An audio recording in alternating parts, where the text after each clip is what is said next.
प्यारे दोस्तों और साथियों, इंजीनियर विष्णु अग्रवाल का नमस्कार। सभी साथी दोस्तों का मेरे YouTube चैनल पे स्वागत है। मैंने दो पहले पार्ट 1 और पार्ट 2 चैनल में राष्ट्रीय सेवक संघ के 1925 में जो बनाया गया था, किन हालात में बनाया गया था, और 1950 पहले 25 साल का उसमें जिक्र किया था। पहले में तो किया था कि पहले अंग्रेज़ों के ज़माने में कैसे हिंदू महासभा ने जो था इसको आज़ाद किया, टुकड़े टुकड़े कर दिया, बाएं हाथ काट दिया अफगानिस्तान को। 1915 में हिंदू महासभा बनी थी, आरएसएस की पेरेंट बॉडी, और उसने बाद में इलेक्शन भी लड़े। आरएसएस ने कभी इलेक्शन नहीं लड़े, आज तक नहीं लड़े। 1925 से लगा के 2025 तक, पिछले 99 साल में हिंदू महासभा अलबत्ता कई दफे इलेक्शन लड़े, मगर इसने अपने एजेंट जो थे, इसके एक हार थी। पहले अखिल भारतीय जनसंघ था, उसके बाद 77 के बाद जो थी ये भारतीय जनता पार्टी बनी। इन्होंने इलेक्शन लड़ा, वो उस इलेक्शन में इनके साथ सब थे शामिल। वो तो एक मुखौटा था अखिल भारतीय जनसंघ या जनता पार्टी। असली जो जान थी वो जो आरएसएस के ऑर्गेनाइजेशन से, तो मैंने उसका जिक्र किया था। मगर क्या हुआ कि जो पहले 25 साल में हुआ, वो बर्मा अलग हो गया था 1936 में, जब इन्होंने सारनाथ में बुद्धिस्ट को मारा। श्रीलंका के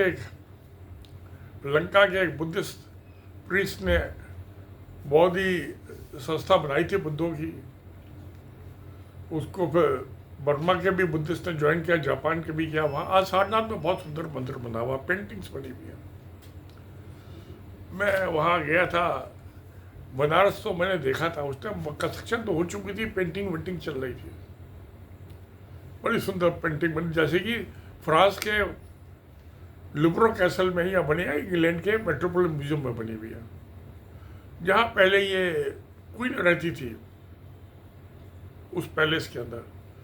अब तो बकिंगम पैलेस में आ गई, ऑर्बीफोर्ड पैलेस है, वो तो जो था म्यूजियम में कन्वर्ट हो गया। तो बड़ी सुंदर पेंटिंग लगी हुई है। तो ऐसी पेंटिंग अब वहाँ सारनाथ के मंदिर में बन रही है। अब तो बन गई होगी, बहुत पुरानी बात हो गई। तो खैर, अब क्या हुआ कि तो यानी से एक जो आर्ट थी, एक जो इसका हाथ था इलेक्शन लड़ने वाला, पहले अखिल भारतीय जनसंघ पे हिंदू महासभा ने तो मुस्लिम लीग के साथ जो था सन 1937 में बंगाल में सरकार भी बनाई थी पार्टीशन से पहले। उसमें श्यामा प्रसाद मुखर्जी डिप्टी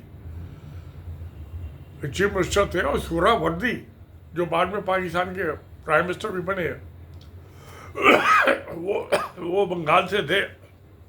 तो उनके deputy chief minister doctor Shyama Prasad Mukherjee और चीफ मिनिस्टर सोहरावर्दी। और पार्टीशन के बाद 1947 के वो प्रधानमंत्री भी बन गए थे पाकिस्तान के। तो ये मैंने बात कही थी, ये तो पहले 25 साल का जो इनका है, उसमें इन्होंने तिब्बत को भी अलग कर दिया। जब ये कैलाश मानसरोवर छोड़ दिया तिब्बत में, इन्होंने अपना कब्जा आरएसएस वालों ने, और वहाँ से 2 बटालियन जो होती थी इंडियन आर्मी की, लासा से वो वापिस आ गई 1956 में। और 1961 में जो पोस्ट एंड टेलीग्राफ सिस्टम था तिब्बत का, वो 1961 में इन्होंने वो भी चीन को सौंप दिया। छोड़ने वाले कौन थे? सब हिंदू, सब आरएसएस के आदमी थे, सारे हिंदू थे। आप भी हिंदू हैं, मैं भी हिंदू, मोहन भागवत भी हिंदू है। ये नीची जाति का है हिंदू, नकली तेली जो ये मोदी है वो तो ब्राह्मण है, वो तो असली है, नकली है। मुझे तो लगता है इसमें पूंजी मुसलमानों वाला ही है। तो खैर मैं बात कर रहा था, ये मैंने जो 2 वीडियो बनाए थे, पार्ट 1 पार्ट 2, भाग 1 1 भाग 2। अब मैं अगर अर्ज की बात, उसको वर्क, ये वर्क बोलते हैं पार्ट को, वर्क 1 और वर्क 2 समझ लीजिए आप, वर्क 1 और वर्क 2। अब मैं आज बात कर रहा हूँ वर्क 3 की। तो पहले 25 साल की मैंने इनकी दास्तान बना दी 1950 तक की। अब मैं आज बता रहा हूँ कि 1950 से लगा के 1975 तक, 1975, जब एमरजेंसी लगी थी। एमरजेंसी गाना गाते, हमें तो कोई फर्क नहीं पड़ा। मैं तो वोट सेक्रेटरी में बैठा हुआ चाय पीता रहता, कांग्रेस के नेताओं के सामने इंदिरा गांधी को मजाक उड़ाते थे, हम गाली देते थे कांग्रेस पार्टी वाले।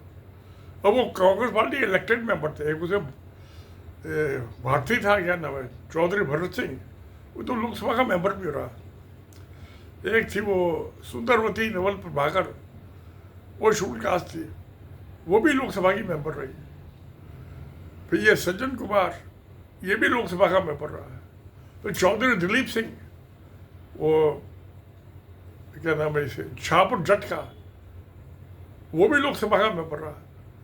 तो ये कांग्रेस पार्टी के जो नेता थे उस टाइम एमरजेंसी के अंदर, हम तो हंसी मजाक करते रहते थे।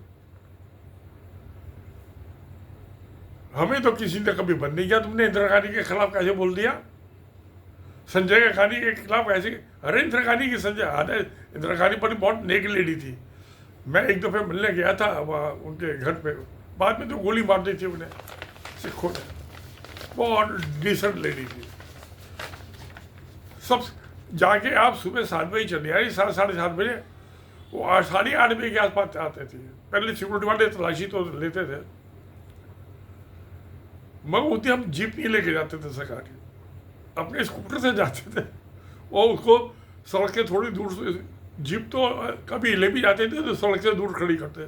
भाई सरकारी जीप लेके, मौज मस्ती के लिए थोड़ा होती है सरकारी गाड़ी। तो मैं, वो विलिस की जीप होती थी सेंगल बलवार के ज़माने की, वो अमेरिकन होती थी। उस जीप का मुझसे एक्सीडेंट हो गया था। ये पन्ना गांव है अलीगढ़ ब्लॉक में। तो मेरे ड्राइवर ने ज़्यादा कुछ पी ली, मैं कहा मैं चलाता हूँ, एक्सीडेंट हो गया मुझसे। मेरी चोट लग गई थी माथे में या कंधे में, खैर मरा नहीं, जीप टूट गई। फिर उसकी मरम्मत कराई, सागी मोटर्स वाले थे, वो बबलिंग करने लगी। फिर हम लोग को कंडम डिक्लेयर करके दूसरी गाड़ी ले ली। सरकार में ये होता है ना, और क्या होता है। मैंने एक एम्बुलेंस कार, वो हमारे डेवलपमेंट कमिश्नर साहब ने ली और हमें अपनी छकला गाड़ी दे दी, जंग लगी हुई। अब क्या करें, बड़ा अफसर। तो यानी हमें कभी आरएसएस के आदमियों ने ना परेशान किया, ना कांग्रेस वालों ने परेशान किया। हमें तो कोई इमरजेंसी आई नहीं आई, हमें तो कुछ पता ही नहीं चला, भूल भाल गए सब। हमने आज़ाद जिंदगी जी। सरकार, आप पॉलिटिकल आदमी को हुई होगी तो हुई होगी, हमें उनसे क्या लेना देना आपको हमें। तो मुझे इमरजेंसी के दिनों का बहुत अच्छा याद है, बहुत प्यारे दिन थे, बहुत अच्छे दिन थे। कभी कोई मशक्कत नहीं करनी पड़ी, दिक्कत नहीं, किसी में जेल में पूछा ही नहीं हमें आके दफ्तर में। दिक्कत तो तब होती कोई पूछता हमसे, किसी ने नहीं पूछा प्यारे दोस्तों। तो अब मैं बात कर रहा हूँ कि जब ये 1948 में, मैं 50 तक की बात कर दी, मैं थोड़ा फ्लैशबैक कर रहा हूँ। 1948 में गांधी का मर्डर हुआ, हत्या हुई नाथूराम गौडसे, वो आरएसएस का आदमी था, तो बाद में हिंदू महासभा में आ गया छोड़ के, और गांधी की हत्या कर दी। महात्मा गांधी, महात्मा कह लो, आपकी मर्जी से जो चाह वो कहना। तो बनिया था, वो भी चतुर बनिया था, विद्वान चतुर, वो बैरिस्टर था, वारंट लॉ इंग्लैंड से, वकील, वकालत पढ़ा हुआ था, मुकदमेबाजी तो शुरू में की साउथ अफ्रीका में। तो खैर अब और पुरानी बात होगी, उसको क्या दोहराना, वो तो आपको भी पता होगा। वो क्या हुआ, गांधी के मर्डर के बाद, हत्या के बाद, आरएसएस में बैन लगा दिया गया। सरदार पटेल थे होम मिनिस्टर, वो कहा नहीं ये नहीं चलेगी, सब ये संविधान बनाओ, ये करो वो करो, धुने बात के पाबंदी लगा, अब बंद लगा दिया, बैन कर दिया आरएसएस को। तब क्या हुआ, चलो बैन कर दो, भी सरकार की मर्जी है, हमें आपको कौन पूछता है। आरएसएस वाले भी नहीं पूछते, हमें सरकार की बात में जाए भाड़ में। हमारी तो 3 पीढ़ी सरकार में अफसर की है, 100 साल, तो हम तो जानते हैं सरकार क्या होती है, सेंट्रल गवर्नमेंट क्या होती है, स्टेट गवर्नमेंट क्या होती है, कमिश्नर क्या होता है, डिविजनल कमिश्नर क्या होता है, डेवलपमेंट कमिश्नर क्या होता है, मुझे पता है। तो अब क्या हुआ कि जो थी ये कांग्रेस पार्टी की वर्किंग कमेटी, जो हाईएस्ट डिसीजन मेकिंग बॉडी है कांग्रेस पार्टी की, तब भी थी आज भी है, पता नहीं उसमें 7-8 मेंबर होते हैं इलेक्टेड, और कुछ स्पेशल इन्वाइटी होते, कोई स्पेशल इन्वाइटी होते, कोई परमानेंट होते, कोई टेम्पररी होते हैं। क्या उनका पार्टी का अंदरूनी मामला, मुझे आपको क्या लेना देना। तो जब ये 48 में इस पर पाबंदी लगी, बैन किया गया इसको, तो उन्होंने कांग्रेसियों ने उनको इन्विटेशन दिया, कांग्रेस वर्किंग कमेटी ने, कि भाई आप जो है अपनी दुकान को बंद करके कांग्रेस पार्टी ज्वाइन कर लो, बड़ी करो ना करो आपकी मर्जी। मैं कांग्रेस इसने आरएसएस ने ज्वाइन करने से मना कर दिया, कांग्रेस वर्किंग कमेटी का न्योता मंजूर नहीं किया, क्योंकि उसकी शर्त ये थी कि अगर जो आप कांग्रेस के पार्टी को ज्वाइन करेंगे तो आपको आरएसएस की मेंबरशिप छोड़नी पड़ेगी। ये दोबारा फिर भी यही झगड़ा चल, पहले इस दफे तो जब इस जो कांग्रेस वर्किंग कमेटी ने इनको इनवाइट किया, भाई आ जाओ हमारे साथ, दो मिल जाओ गले, नहीं मिले गले, पीठ में छुरा घूपने की कोशिश करते रहे, जैसे गांधी को गोली मार दी। खैर गोली तो और बाद में भी बहुतों को मारी आरएसएस वालों ने, बम भी फाड़े जगह जगह, उसकी बात मैं फिर कभी करूँगा, आज नहीं। तो क्या है, जो श्यामा प्रसाद मुखर्जी थे पहले तो अध्यक्ष थे हिंदू महासभा के, फिर वो अखिल भारतीय जनसंघ के बन गए, फिर इनके स्वयं सेवकों ने उनकी हत्या कर दी। बंगाली था ना वो, और फिर उसका बंगाल का डिप्टी चीफ मिनिस्टर बना था, सुहरावर्दी चीफ मिनिस्टर, ये डिप्टी उसका। चलो हो गया। तो फिर 1951 में अखिल भारतीय जनसंघ बन गया, और उसके श्यामा प्रसाद मुखर्जी हिंदू महासभा छोड़ गया, जनसंघ के अध्यक्ष बन गया। एक ही थैली के चट्टे बट्टे हैं दोनों, ये हिंदू महासभा और ये जनसंघ जो है, और आज का बीजेपी। चलिए आगे चलते हैं। अब मैं जो 1950 से 1975 की बात कर रहा हूँ, तो इन्होंने अपने बहुत से संगठन बनाए आरएसएस ने समाज में फैलने के लिए। तो उसमें जो था, ये सबसे पहले तो अखिल भारतीय विद्यार्थी परिषद, ये बहुत से आदमियों को, आरएसएस के आदमियों को आज नहीं पता होगा, ये 1948 में बनाया, स्कूल के स्टूडेंट्स को, छात्रों को अखिल भारतीय विद्यार्थी परिषद। उसके बाद जो थी 1950 में राष्ट्रीय सेवा भारती, सेवा वो भारती जोड़ दिया उसमें, सेवा में राष्ट्रीय क्यों, चलो राष्ट्रीय तो मान लो सारे राष्ट्र की सेवा हो, और भारतीय जोड़ने की क्या जरूरत है। तो चलिए लिख दो, हमें क्या फर्क पड़ता है। उसके बाद जो था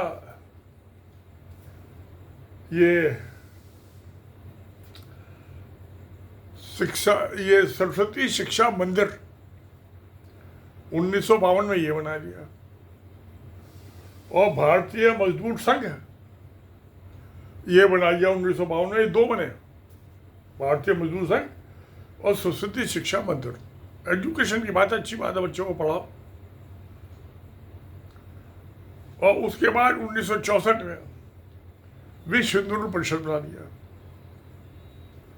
और राम मंदिर बनाने के चक्कर में बना था, दंगे फसाद के लिए, मस्जिद के नीचे मंदिर ढूंढने के लिए।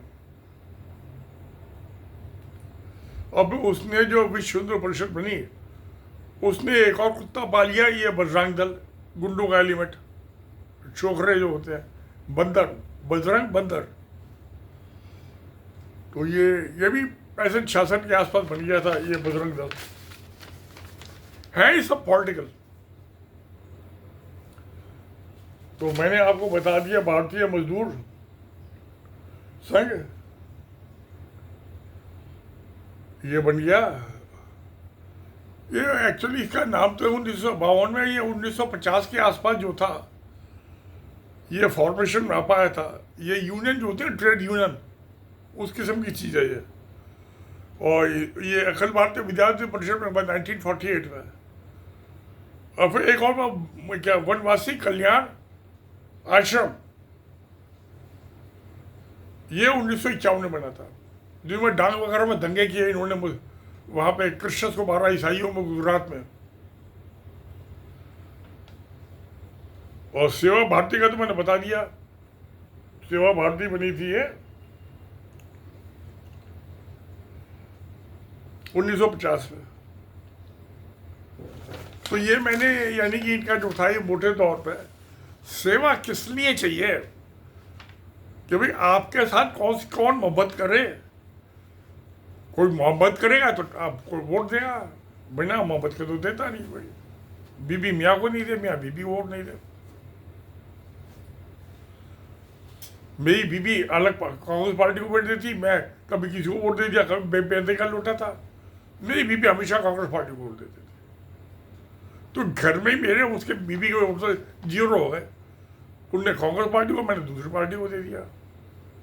कभी बीजेपी को दे दिया, आम आदमी पार्टी को भी दिया, सोशलिस्ट पार्टी को दिया, कम्युनिस्ट पार्टी को भी दिया।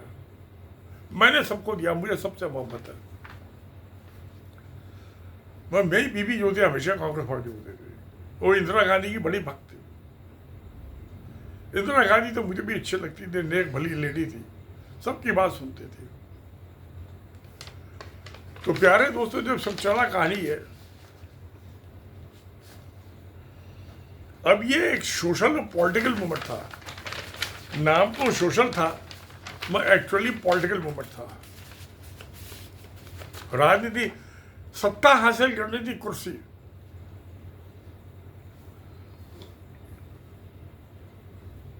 अच्छा, अब इसमें जैसे मैंने आपको बताया था कि 1957 में जब पहले लोकसभा के इलेक्शन 1950 में हुए थे, 52 में, 1952 में दूसरे हुए थे 1957 में, 5 साल के बाद। तो सारे हिंदुस्तान में कम्युनिस्ट पार्टी की सरकार थी 1952 में, सेंट्रल में भी, स्टेट में भी। मगर 1957 के इलेक्शन अखिल भारतीय जनसंघ जो था, उसको मध्य प्रदेश में, जो छत्तीसगढ़ आज का मध्य प्रदेश का, उसमें मेजोरिटी में, फुल मेजोरिटी, और वीरेंद्र कुमार सकलेचा उसका मुख्यमंत्री बन गया पूरा 5 साल 1962 तक। और केरला में कम्युनिस्ट पार्टी की सरकार बन गई। EMS नंबूदरी बात थे उसके। उस जमाने में कम्युनिस्ट पार्टी बटी नहीं थी, एक ही थी। तो 1957 में केरला में 19 जो था ये कम्युनिस्ट पार्टी की, और मध्य प्रदेश में जनसंघ की, ये 2 सरकार बनी। मैं वहाँ इंदिरा गांधी अध्यक्ष बन गई थी कांग्रेस पार्टी की। उन्हें जाके पता नहीं क्या गोली घुमाई, कुछ जलूस वलूस निकाले तो और होंगे, बहुत आदमी थे कांग्रेस पार्टी में। तो जवाहरलाल नेहरू सरकार ने बर्खास्त कर दिया कम्युनिस्ट गवर्नमेंट को, और दूसरे दोबारा इलेक्शन करा लिया। पहले ऐसे ही होता था, जिस सरकार को चाहे बर्खास्त हो तो। अब तो उसको चीफ मिनिस्टर को पड़ा जेल में डाल दो। अब तो ये सिस्टम लागू हो गया, पहले 5-6 साल थे। तो ये RSS वाले तो सोशियो और इकोनॉमिक हो गए, लेबर यूनियन वगैरह, और सोशल हो गई ये वनवासी संघ, शिक्षा भारती, विद्या भारती, और पॉलिटिकल मूवमेंट हो गया, इलेक्शन बाजी। तो इनके 3 मुख हो गए। दुबई होती है 2 मुख वाला साहब, ये 3 मुख वाले बन गए। अब वहां से चले तो ये भूदान योग होता। अब आचार्य विनोबा भावे गांधी के चेले थे, बहुत उन्हें जमीन दान देती। जो लैंडलेस थे, जिनके पास जमीन है, उनको दे दी दान में, उस पर सबने आरएसएस ने कब्जा कर लिया। अब 1966 आते आते ये गांव का हो गया कि भाई गाय की रक्षा करो। ये एक दो 1966 में बहुत सारे आदमी गाय को लेके लोग ये पार्लियामेंट में पहुंच के उसके चारों तरफ घेराव करते हैं। पता नहीं क्या दंगा फसाद हुआ, क्या हुआ, तो पुलिस ने गोली चलाई 1966 में, और 5-7 आदमी मर गए होंगे। वो तो पुलिस के रिकॉर्ड में देख लिए। अब गोली चलाती है पुलिस, तो मौतें होती हैं तो उसकी FIR रजिस्टर होती है। तो आपको वो नई दिल्ली के तुगलकाबाद खाने में पार्लियामेंट स्ट्रीट जो है, ये पार्लियामेंट हाउस है, और रास्ते में उसी के अंडर में आते हैं तुगलकाबाद थाने के। नई दिल्ली में बनाओ जहाँ उसके जाके थाने में रिकॉर्ड है, गांधी के मर्डर के लिए वहीं पे FIR रजिस्टर हुई भी है, क्योंकि नई दिल्ली में हुआ था ना उसकी भी हत्या। ये मामला यहाँ पहुंचा। मगर उससे पहले ये चौधरी चरण सिंह वगैरह जो थे, ये सब कांग्रेस पार्टी टूटने लगी थी। हमेशा यही होता है, जब सत्ता में आ जाते हैं तो जो अट्रैक्शन होता है, झुकाव होता है, मोहब्बत होती है, वो आस्ते आस्ते कम हो जाती है, और फिर मौत हो जाती है। जिसका जन्म हुआ उसकी मौत हो गई। तो ये चौधरी चरण सिंह वगैरह जो सारे कांग्रेसी थे, मेरे फादर के तो दोस्त भी थे, गवर्नमेंट स्कूल में 7 साल पढ़े मेरठ में, और फिर मेरठ कॉलेज में भी दोनों 7 साल पढ़े। मेरे फादर MA इकोनॉमिक्स के टॉपर थे यूनिवर्सिटी के, और वो फर्स्ट क्लास BSc एग्रीकल्चर खेती बाड़ी वाला आदमी था। और मेरे फादर से उसकी थोड़ी साथ साथ फुटबॉल खेलते थे वो गवर्नमेंट स्कूल में।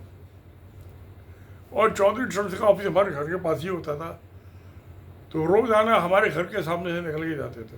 एक मोहनलाल था उनका दोस्त, उसके साथ बैठ के शाम को दोनों ताश खेलते थे। चौधरी चरण सिंह को ताश खेलने का बड़ा शौक था।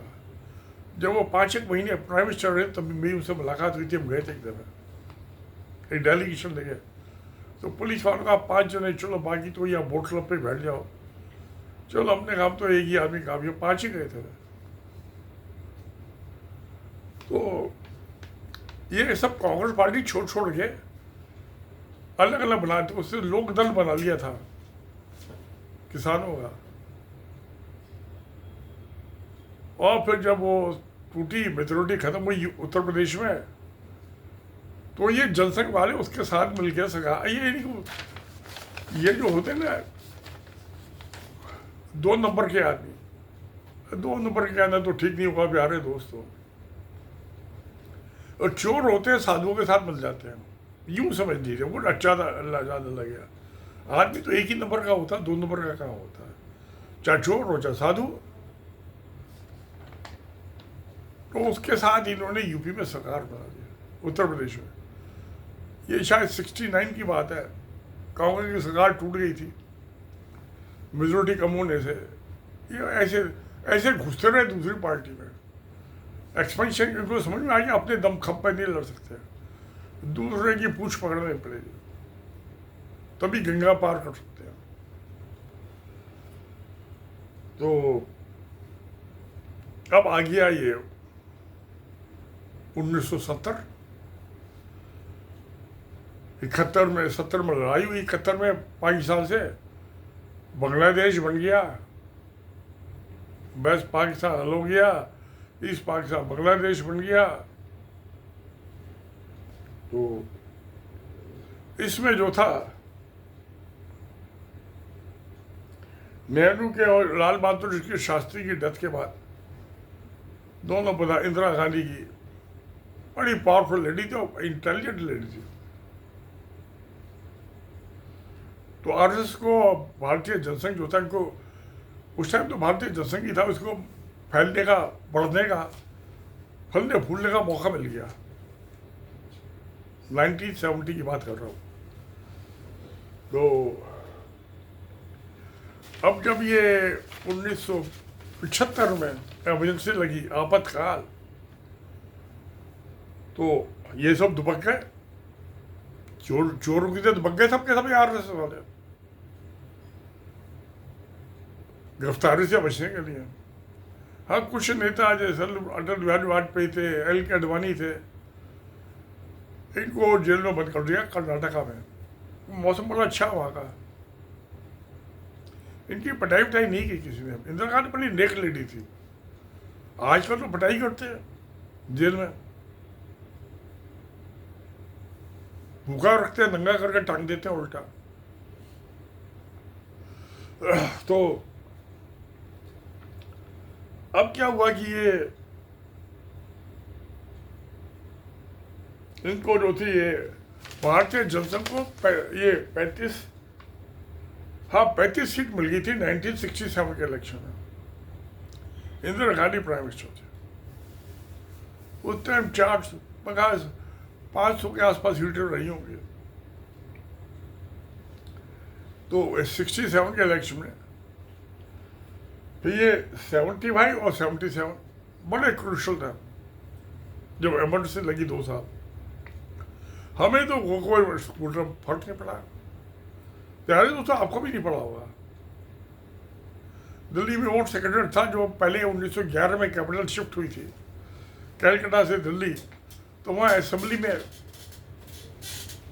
जो था, असेंबली होती थी नेशनल असेंबली, वहाँ उसका इजलास होता था, मीटिंग होती थी जिसको पार्लियामेंट बोलते हैं।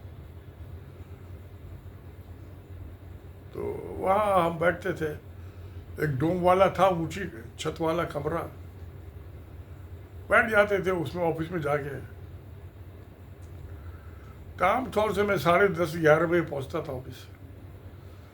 और जो फुटबॉल के मैच होते थे क्वार्टर फाइनल से ऊपर के या हॉकी के, तो ये दिल्ली गेट पर स्टेडियम है, उसमें फुटबॉल के मैच, शिवाजी स्टेडियम में हॉकी के मैच।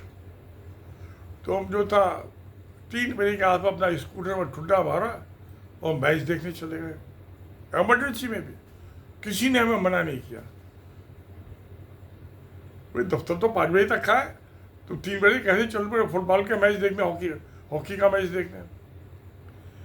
हमारी तो अपनी बादशाह थी, हमें किसी का ही इमरजेंसी लग रही को जेल में बंद कर किसी ने नहीं कहा। काम जब जाना होता था फील्ड इंस्पेक्शन में, इसमें 7 बजे निकल जाते थे। जो ऑफिस में फाइलें पीटनी है तो 3 बजे निकल जाओ, 4 बजे में जब तब आओ जब आओ। फील्ड ड्यूटी में ऐसे ही होता है इंजीनियर्स के साथ। तो हमें पता ही नहीं चला कब ये इमरजेंसी आई और कब चली गई। ये कहते हैं कि जेल अच्छा, मुझे तो भाई ये झूठ बोलते हैं सबके साथ। तुम गलत काम करोगे तो भागना ही पड़ेगा, हमने तो कोई गलत काम किया ही नहीं। अब क्या हुआ कि ये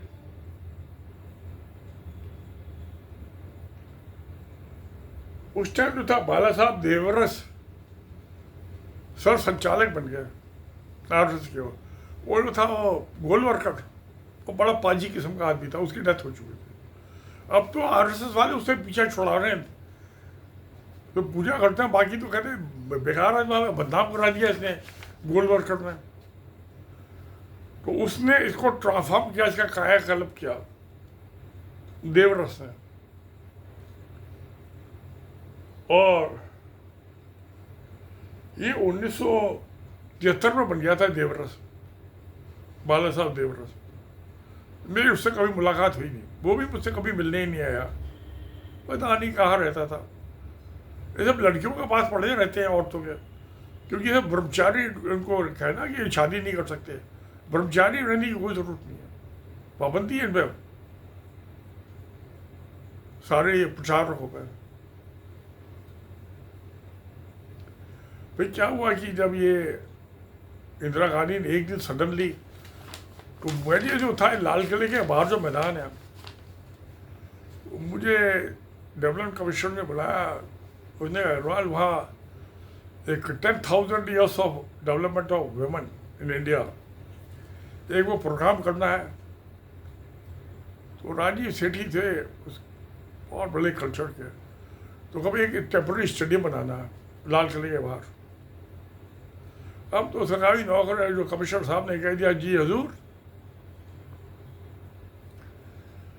तो मैं लेब्राडोर स्कूटर होता था मेरे पास, अब पहले परमिशन चाहिए लाल किले का मैदान इस्तेमाल करने के लिए, चांदनी चौक लाल किले के बीच में जो है। तो मैं वहाँ गया लाल किले, जो एक तो लोहारी गेट है जिससे ये जवाहरलाल नेहरू ये से लगा के नरेंद्र मोदी तक वो औरंगजेब की बनवाई हुई दीवार के ऊपर खड़े होकर भाषण बयानी करते हैं, बयानबाजी। एक उसका दिल्ली गेट कुतुब मीनार वाली साइड का, वो मिलिट्री वाले रहते थे उसमें उस साइड में। गया अंदर अपने स्कूटर से, तो वहाँ एक कैप्टन होता था उसका इंचार्ज। उस जमाने में सेकंड लेफ्टिनेंट और कैप्टन, छोटा अफसर होता है, गई तो होता है सेकंड लेफ्टिनेंट। मैं पहुंच गया स्कूटर में ठुड्डा मार के उसके पास। तो मैंने कहा वो परमिशन चाहिए, किसके नाम लेटर लिखवा के लाऊं, साइन करा के कमिश्नर साहब के। उसने कहा परमिशन आपको यहाँ से नहीं मिलेगी, आप दिल्ली कैंट जाइए, सब एरिया कमांडर जो है मेजर जनरल, वहाँ से आपको परमिशन मिलेगी। मैं अच्छा भाई, मैं आ गया लौट के अपने ऑफिस। मैं गया कमिश्नर साहब के पास, मैं कैसे वो लेटर चाहिए, कहते इकराल बना लो लेटर, टाइप करा लो। अब मेरी अंग्रेजी तो शुरू से अच्छी है, मैंने वो लेटर बनाया। कमिश्नर साहब को कुछ मेरी अंग्रेजी में खामी लगी, उन्होंने उनको ठीक करके दुरुस्त और फिर दोबारा अपने ऑफिस में टाइप कराया और मुझे दस्तखत करके दे दिया। अब मैं पहुंच गया अपने स्कूटर में ठुड्डा मार के, सब एरिया कमांडर जो होता है मेजर जनरल, और मेजर जनरल तो अंदर दुबका बैठा रहता ऑफिस में। मैं बाहर गया तो मुझे सबसे पहले उसका एडीसी होता है, एक मेजर लेवल का, मेजर जनरल का एडीसी होता, एडी कैंप बोलते, एडी कैंप। तो मेजर जो था वो बाहर बैठा हुआ था। मुझे पहले तो वो छोटा अफसर था, वो लेके गया अंदर। तो एडी कैंप ने कहा भाई, मैंने कहा ये लेटर है, इसकी परमिशन दे दीजिए मुझे। तो उन्होंने कहा अच्छा। मुझे उसने बैठने के लिए नहीं कहा, नालायक था। क्या मैं उस जमाने में जवान था, मैं बुढ़ा थोड़ा ना था, बुढ़ा तो अभी भी नहीं हूँ मैं। क्यों प्यारे दोस्तों, मैं आपको बुढ़ा दिखाई देता हूँ जवान। अब 82 साल की उम्र हो गई। उस टाइम तो मैं बिलो 30 था, 75 में जवान पट्टा था। तो वो आया, उसने वो जो लेटर लेके गया था वो अपने ऑफिस में कोई टाइप, और उसी पे परमिशन उसने लिख दी मेजर जनरल ने, और दस्तखत करके मुझे दे दी। मैं फिर लाल किले आ गया, और मैंने जो कैप्टन था उसको आर्मी का, मैं कहा ये लो जी परमिशन। कहा ठीक, आप क्या करोगे आप? मैं कहा जो मैं तो नक्शे वगैरह बनाऊंगा अभी टेम्पररी स्टेडियम के 10,000 की सीटिंग कैपेसिटी का। तो कमिश्नर साहब ने मुझे कहा, तो खैर जी मैं जो था लौट के फिर हम नक्शे बनाने चालू किए। स्टेडियम के बीच में स्टेज बनना था, तो क्या वो तो बनता बाद में, पेट्रोल स्टेडियम के ने वो जो 26 जनवरी में बेंचेस लगती हैं दोनों साइड में परेड के रूट के, और वो CPW की जो G डिवीजन होती है, ABCD-G, वो उसका चार्ट उन्हीं का काम है वहाँ 26 जनवरी पे। और ये 15 अगस्त पे ये स्टेडियम वो बेंच, वो परेड के मैदान के जनपद के 2 साइड बेंच ला रहे। तो मैंने एक और लेटर बनाया, फिर वो लेके मैं एग्जीक्यूटिव के पास पहुँच गया, एग्जीक्यूटिव इंजीनियर का। मैंने कहा ये बेंचेज चाहिए, मैं टेम्पररी स्टेडियम बनाना है वहाँ लाल किले के बाहर। उसने कहा कितने बेंचेज चाहिए? मैंने कहा ये आपकी लंबाई बताओ कितनी है बेंच की? उसने कहा ये 3 स्टंप वाली है, तो और एक बेंच की जो है 8-8 फुट लंबाई है। अब मैं आकर कैलकुलेट करूँ, मैं लाल किले का मैदान नापूँ, फिर नक्शे पे ऊपर लगाऊँ। तो मैंने अंदाज से लगा दिया। मैंने कहा ये आप हमें 200 बेंचेस दे दीजिए। उन्होंने कहा ठीक है, कैसे लेके जाओ? मैं कहा ट्रक में लेके जाऊंगा। तो हमारे फ्लड कंट्रोल डिपार्टमेंट में बहुत ट्रक्स होते हैं, नहीं तो किराए पे ले लेंगे। तो वहाँ से परमिशन मिल गई मुझे बेंच लेने की। अब क्या होता, मैं नक्शा बनाता था ना, और कमिश्नर साहब जो थे, वो कलर पेंसिल रखता था अपने पास और रबड़। वो कमिश्नर अरे ये ठीक नहीं लगा यार, इसको नीला कर दो, इसको पीला क्या, इसको नीला कर दो। अच्छा ठीक, वही रबड़ निकाला हाथ से जेब से, वो थोड़ा सा हटा दिया, बाकी तो आगे ऑफिस में काम करूँगा। तो जिससे भूल ना जाऊँ। अगले दिन फिर शाम को लेके गया, नहीं अग्रवाल ये नीला ठीक नहीं लगा, इसको जामनी कर दो। अच्छा जी, वहाँ थोड़ा रबड़ से बटाया, ये रेजिंग रबड़ दो बटाए, वो फिर कर दिया। फिर अगले दिन फिर मैं एक दिन गया वहाँ सुबह, उन्होंने कहा था अगर आप 11 बजे तक अदा करो सुबह। अच्छा जी, मुझ पर भी 7 दिन काम का मिल जाता था ऑफिस में। तो उन्होंने कहा अग्रवाल आपने बहुत अच्छा काम किया, बहुत मेहनत की है, आपने कल वो रेडियो सुना था? मैं कहा नहीं सुना। कहता अखबार में मैंने पढ़ा था कि इंदिरा गांधी ने एमरजेंसी ख़त्म कर दिया। तो ऐसा आपने बहुत अच्छा काम किया है, बहुत मेहनत की है, भागदौड़ की है, तो अब ऐसा इसको इलेक्शन निपट जाए, इलेक्शन अनाउंस हो गए हैं, उसके बाद देखेंगे, इसको रख लो सामान को। मैं कहा ठीक है। हाँ, हुक्म की तामील हुई, ला के उनको रोल बना के ड्राइंग शीट्स को रख दिया ऑफिस में। अब लेने नहीं गया मैं स्टैंड वहाँ से, तो प्रोग्राम तो बदल गया। जब वो स्टेडियम में फंक्शन, स्टेडियम की जब फंक्शन का प्रोग्राम तो स्टेडियम में इस्तेमाल हुआ, तो मैं क्या ला कर करूँ। खैर जी, वो मामला टल गया, वो इलेक्शन की इंतजार हो। अभी IAS बड़े समझदार होते हैं। आगे अरोड़ा थे वो डेवलपमेंट कमिश्नर, और वो बीटेक थे इलेक्ट्रिकल इंजीनियरिंग में, और मैं सिविल इंजीनियरिंग का तो ये दास्तान हुई। 77 के इलेक्शन में इंदिरा गांधी हार गई, इलेक्शन हार गई। तो फिर किसी ने मुझे पूछा ही नहीं स्टेडियम बनाने के लिए। एक वो लेडी होती थी MP, लक्ष्मी कांतम बाबू, वो PV नरसिम्हा की सहेली थी, गर्लफ्रेंड। वही इंदिरा गांधी के ब्याह पे से वही करती कराती थी। काली औरत थी, ये नरसिम्हा भी काला ही था और मोटी भी थी। वो लोकसभा के मेंबर थे।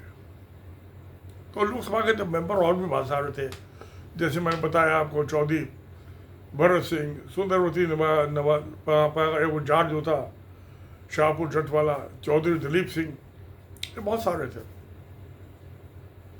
मेरे से सबसे जान पहचान थे। तो खैर वो फंक्शन हुआ नहीं, मगर उन्होंने डेवलपमेंट कमिश्नर साहब ने कहा कि इस लड़के ने बड़ी मेहनत की है, तो मुझे टाइप करा के order of competition for meritorial services, order of competition for meritorial service, एक किस्म का तगमा है। जब मैं फादर को लेके उसको उन्होंने पढ़ा, कहते विष्णु तुझे प्रमोशन का ऑर्डर है? नहीं। मैं कहती प्रमोशन तो नहीं हुआ। कहते वो एडवांस इंक्रीमेंट मिले हैं? मैं कहा वो भी नहीं मिले, कुछ भी नहीं मिला। स्कूटर का पेट्रोल और फूका। कहते स्कूटर चला था तो मैं वो ट्रैवलिंग अलाउंस मिलता था मुझे पर किलोमीटर के हिसाब से, जितने किलोमीटर स्कूटर चला वो पैसे वसूल हो जाते थे। फिर कागज का टुकड़ा रहिए भी सर्विस बुक में आज भी पेस्टेड है। RK अरोड़ा डेवलपमेंट कमिश्नर, अच्छे आदमी थे। इंजीनियर तो होते ही नहीं, चाहे मैं सिविल इंजीनियर चाहे वो इलेक्ट्रिकल इंजीनियर थे। तो प्यारे दोस्तों, अब मैं आया ये,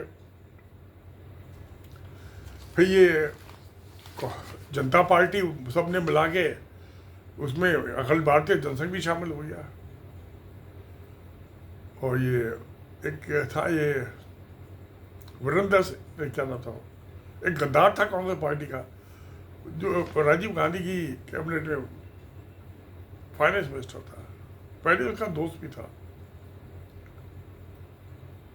उनने गद्दारी की, सरकार इनकी बन गई, वो प्रधानमंत्री बन गया, ठाकुर था जात का वो, तो चलो बन गया, हमारे बड़ा से कोई बने, हमें क्या, कोई हो राजा, जनता को क्या, हम तो राजा कभी बने ही। वो तुलसीदास ने क्या ठीक लिखा है कि कोई हो अंदर, हमें क्या नुकसान है, कोई हानि नहीं है हमें। तो क्या वो बन गया, फिर आपस में लड़ाई हुई उनकी, क्योंकि उन्होंने कहा भाई आप ये आरएसएस को छोड़ो, या तो आप जनता पार्टी के मेंबर रहो या आरएसएस के रहो। तो इन्होंने कहा कि नहीं आरएसएस तो रहेंगे, जनता पार्टी छोड़ दी। वो अटल बिहारी वाजपेयी, अडवाणी वगैरह ने ये भारतीय जनता पार्टी बना दी, जनता पार्टी का भारतीय और लगा दिया, भारतीय जनता पार्टी, बीजेपी ये बन गई।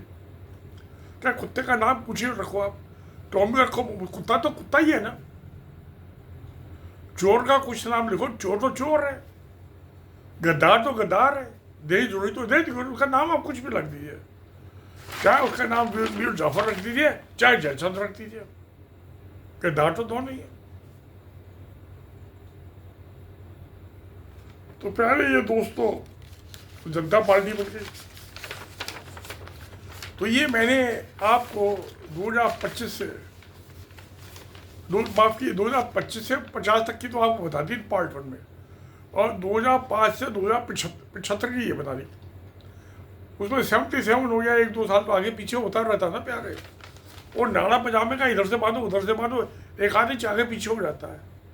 मैं तो अक्सर ढीला ही पजामा बांधता हूँ, उसको बार बार ऊपर खींचता रहता हूँ, निकल ना जाए नीचे। वो पजामे की मैं कच्चा बनियान तो पहनता ही नहीं हूँ, गर्मी में कहाँ पहनता हूँ। 2 कपड़े काफ़ी हैं, पेंशन में और कितने कपड़े पहनूंगा, है ही नहीं पैसे। तो खैर यानी कि ये मैंने आपको बात बता दी 1975 तक की, ये पार्ट 3 हो गया। कैसे टूटना जुड़ना, गद्दारी दोस्ती, मोहब्बत और दुश्मनी, लड़ाई झगड़े, लड़ते रहे, हमें कोई फर्क नहीं पड़ा। हम तो सरकारी नौकर थे, नौकर रहे, हमें तो कोई सत्ता मिली नहीं। हाँ ये नौकरी परमानेंट थी, जिसकी पेंशन का आप मजा ले रहे हैं। अब 82वां साल चल रहा है, आनंद मंगल है, ये धक्के खा रहे हैं, पता नहीं कितने तो भर के कितने नहीं। तो ये मैंने आपको 2025 से 50 और 2050 से 2075 ये पार्ट थर्ड हो गया। उससे तो 1925 से तो पहले की मैंने दूसरी हिंदू महासभा थी, कैसे इन्होंने उसने अफगानिस्तान को अलग किया, इसने हिंदू राष्ट्र संघ ने बर्मा को अलग कर दिया, फिर तिब्बत को अलग कर दिया, मानसरोवर कैलाश मानसरोवर को छोड़ दिया, और हम आप यहीं रह गए, ये नहीं गए वहाँ।